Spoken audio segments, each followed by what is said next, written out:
அல்லாஹ்வுடைய தூதர் ஸல்லல்லாஹு அலைஹி வஸல்லம் எப்படி இருந்தார்கள்?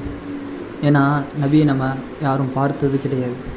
அவங்க எப்படி இருந்தார்கள் என்று சஹாபாக்கள் அழகான முறையில் வர்ணித்திருக்கிறார்கள். குறிப்பாக பெரும் பெரும் சஹாபாக்களான ஆயிஷா ரலியல்லாஹு அன்ஹா போன்ற சஹாபாக்கள் எல்லாம் நபி எப்படி இருப்பார்கள்? கான ரசூலுல்லாஹ் ஸல்லல்லாஹு அலைஹி வஸல்லம் முத்தவாசிலல் அஹ்ஸான்.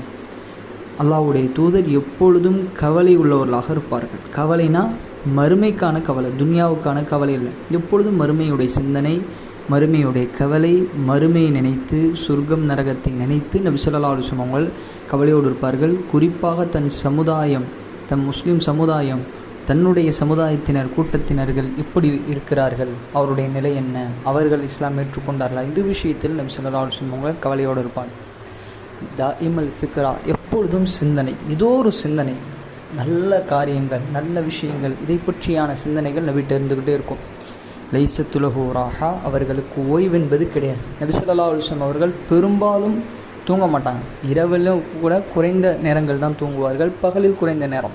இப்போ லைசத்துலஹு ராஹா, அவர்களுக்கு ஓய்வென்பது கிடையாது. தவீல சத், அவர்கள் அமைதியாக நீண்ட நேரம் எனது அமைதியாக இருப்பார்கள்.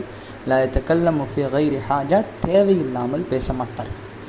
தேவையான இடத்தில் தேவையுள்ளதை அல்லாஹ்வுடைய தூதர் ஸல்லல்லாஹு அலைஹி வஸல்லம் பேசுவார்கள்.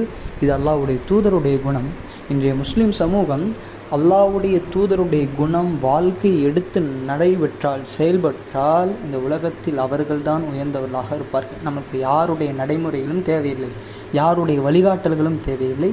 அல்லாஹ்வுடைய தூதர் ஸல்லல்லாஹு அலைஹி வஸல்லம் அவர்களுடைய வழிகாட்டலை கொண்டு இந்த உலகத்திலும் நாம் உயரலாம், மறு உலகத்திலும் உயரலாம்.